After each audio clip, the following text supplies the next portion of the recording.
Welcome to our YouTube channel.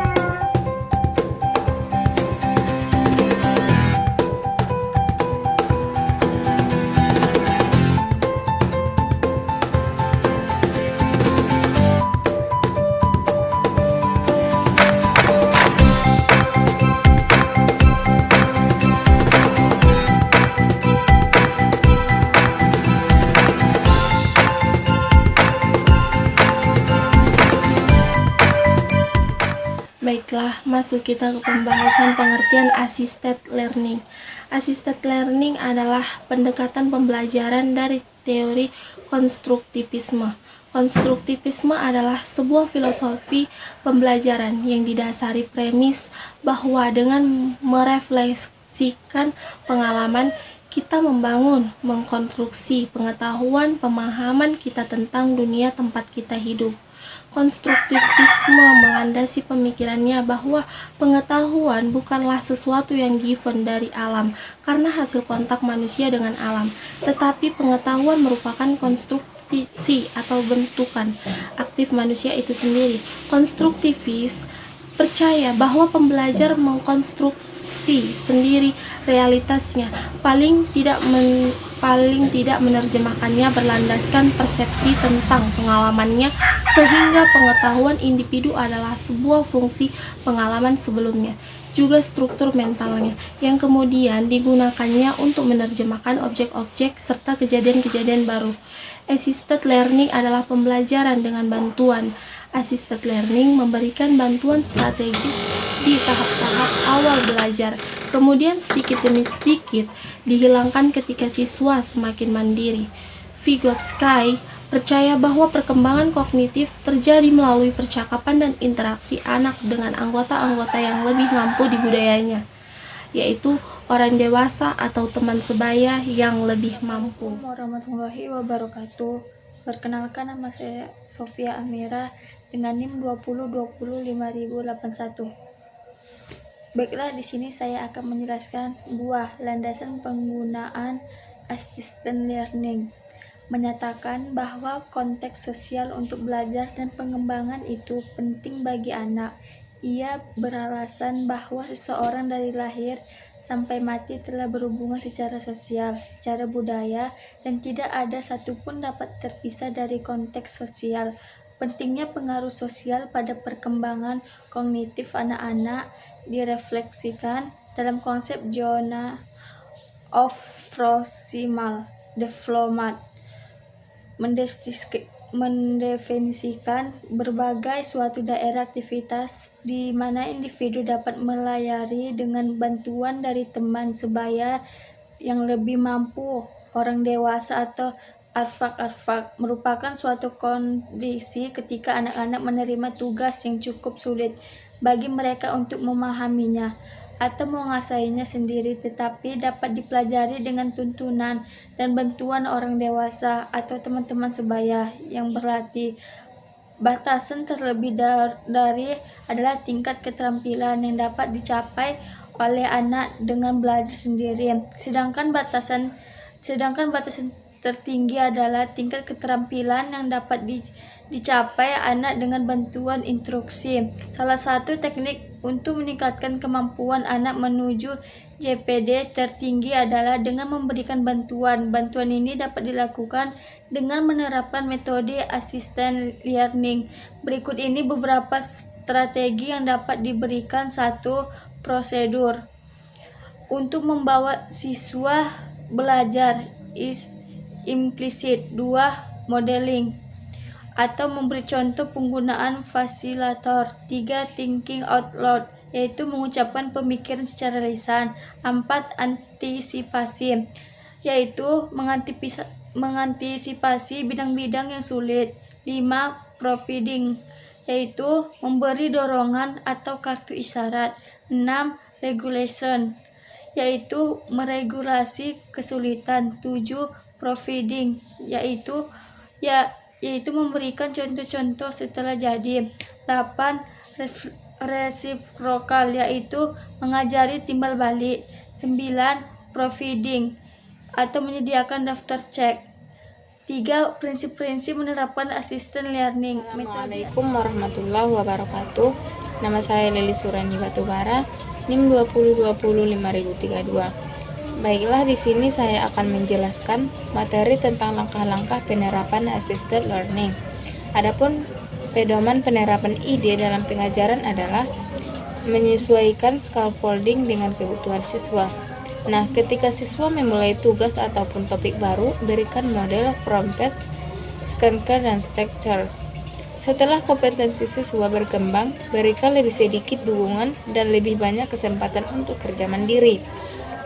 Berikan pilihan-pilihan tentang tingkat kesulitan ataupun derajat kemandirian di berbagai proyek kepada siswa.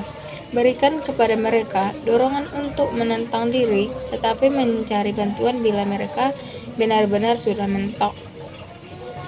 Pastikan siswa memiliki akses ke alat-alat yang kuat yang mendukung pemikiran.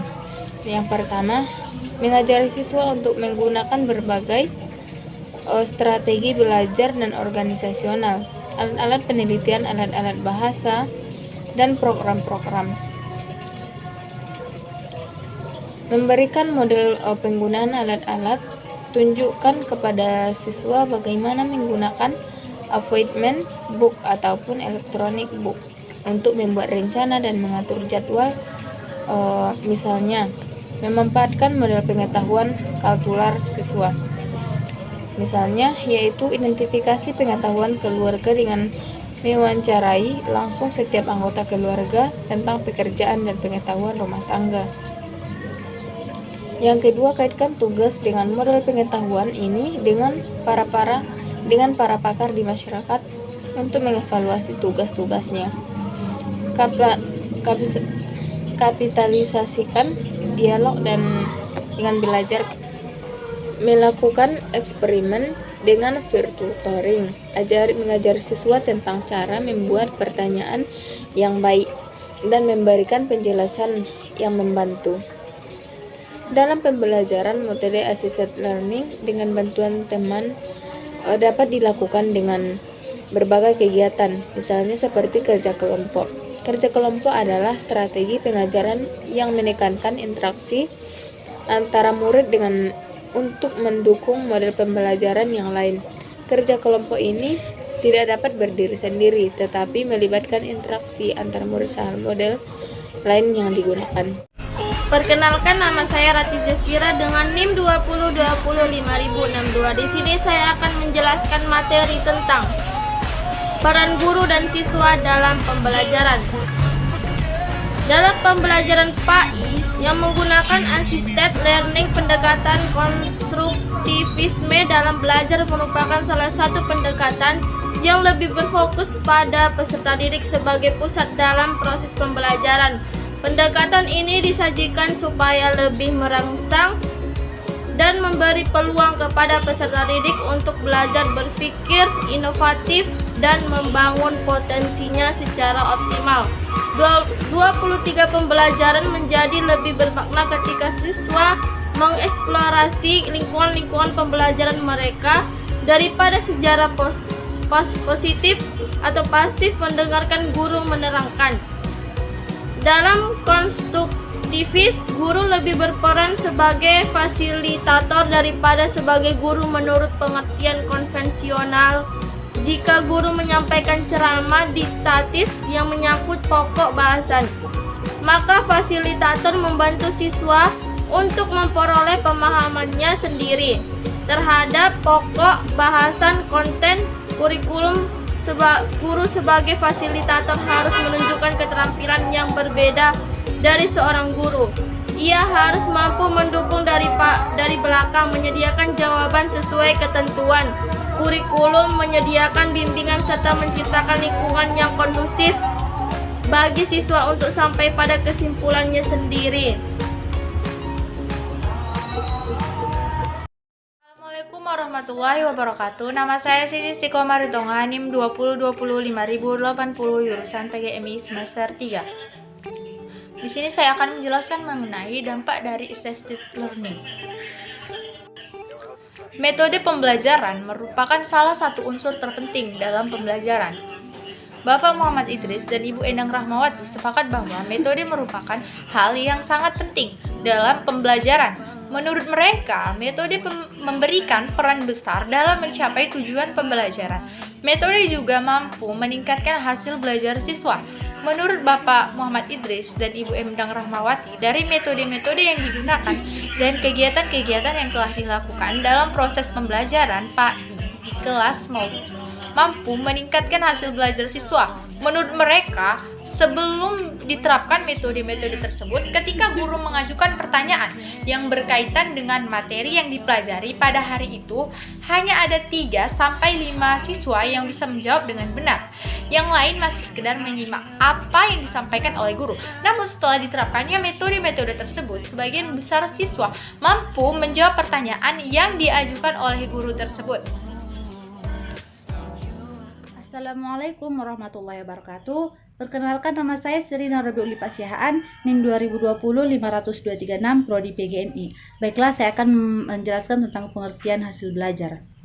Pengertian hasil belajar menurut Suprijono, belajar adalah perubahan tingkah laku sebagai hasil belajar yang memiliki ciri-ciri sebagai berikut. Yang pertama, ada sebagai hasil tindakan rasional instrumental, yaitu perubahan yang disadari. Yang kedua, ada kontinu atau berkesinambungan dengan perilaku lainnya. Yang ketiga, ada fungsional atau bermanfaat sebagai bekal hidup. Yang keempat, ada positif atau berakumulasi. Yang kelima, ada aktif sebagai usaha atau usaha yang direncanakan yang akan dilakukan. Yang keenam, permanen atau tetap, sebagaimana yang dikatakan oleh Witting belajar sebagai any relative permanent change in organism. Menurut Suprijono, hasil belajar adalah pola-pola perbuatan, nilai-nilai, pengertian-pengertian, sikap-sikap, apresiasi, dan keterampilan. Hasil belajar sering disebut dengan prestasi belajar, yaitu hasil pencapaian yang diperoleh seorang pelajar atau siswa setelah mengikuti ujian dalam sesuatu pelajaran tertentu. Prestasi belajar diwujudkan dengan laporan nilai yang tercantum dalam buku atau report book atau kartu hasil belajar atau KHS. Hasil belajar sebagai konsekuensi, artinya hasil belajar siswa dalam bentuk nilai akan baik atau buruk. Hal ini merupakan sebuah konsekuensi belajar karena hasil belajar akan sangat tergantung dengan proses belajar itu sendiri, kesiapan siswa, materi, bahan atau media, dan sebagainya. NIM 2020-50144. Yang di sini saya akan membahas tentang faktor-faktor yang mempengaruhi hasil belajar di UIN Malang. A. Faktor internal. Faktor internal ini terdiri dari 1. Faktor fisiologis atau fisik. Faktor-faktor jasmania siswa yang dapat mempengaruhi proses belajar siswa. Kesehatan fisik yang prima akan mendukung seorang siswa melakukan kegiatan belajar dengan baik, sehingga ia akan meraih prestasi belajar yang baik. 2. Faktor psikologi. Faktor psikologis ini, adapun faktor psikologis yang dapat mempengaruhi hasil belajar adalah sebagai berikut. A. Inteligensi atau tingkat adalah kemampuan untuk memecahkan masalah dan menyesuaikan diri dalam lingkungan hidupnya. B. Minat. Bila seorang siswa memiliki minat yang kuat dalam suatu belajar, maka ia akan bersungguh-sungguh dalam mempelajari materi pelajaran tersebut. C. Kreativitas ialah kemampuan untuk berpikir alternatif dalam menghadapi suatu masalah, sehingga ia dapat menyelesaikan masalah tersebut dengan cara yang baru dan unik. D. Motivasi ialah dorongan yang menggerakkan seseorang untuk melakukan sesuatu dengan sungguh-sungguh. E. Kondisi psikoemosional yang stabil. Dan adapun faktor eksternalnya, menurut Sumadi Suryaprata, faktor eksternal yang mempengaruhi proses dan hasil belajar siswa meliputi faktor-faktor non-sosial dan faktor-faktor sosial. Adapun faktor non-sosial ini adalah faktor yang berasal dari luar individu berupa lingkungan fisik.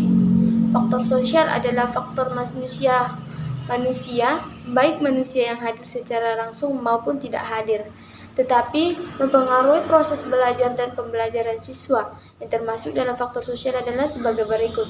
Faktor lingkungan. Faktor lingkungan keluarga. Faktor lingkungan keluarga ini dapat mempengaruhi proses belajar siswa, antara lain pola asuh orang tua, cara orang tua mendidik, relasi antara anggota keluarga, suasana rumah, pengertian orang tua, dan budaya keluarga. Faktor lingkungan Faktor lingkungan sekolah. Faktor lingkungan sekolah yang dapat mempengaruhi proses belajar siswa antara lain metode belajar yang digunakan guru, jenis kurikulum yang dikembangkan dan digunakan, pola hubungan atau relasi antara siswa dengan guru. Model disiplin sekolah yang dikembangkan, jenis mata pelajaran dan beban belajar siswa waktu sekolah, keadaan gedung sekolah, kuantitas tugas rumah, media pembelajaran yang sering digunakan, dan sebagainya. C. Faktor lingkungan masyarakat dan budayanya. Faktor lingkungan masyarakat yang dapat mempengaruhi proses belajar siswa antara lain jenis kegiatan yang diikuti siswa di masyarakat, teman bergaulnya siswa, media massa yang dikonsumsi, bentuk kehidupan masyarakat, kebiasaan-kebiasaan yang berlaku di masyarakat, dan sebagainya. Sekian dari saya.